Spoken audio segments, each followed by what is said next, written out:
vendo?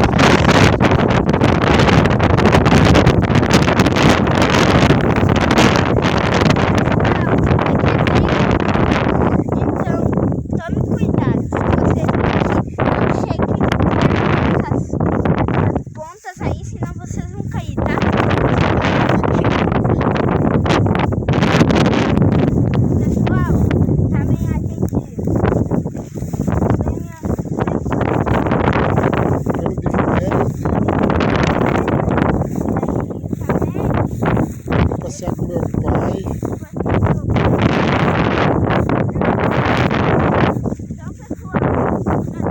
Tome cuidado.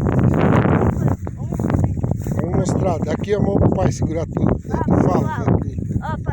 Ó, pessoal, lá é o... Nossa, lá é a ribanceira. Lá é os cânions. Lá é todos os cânions. E daí...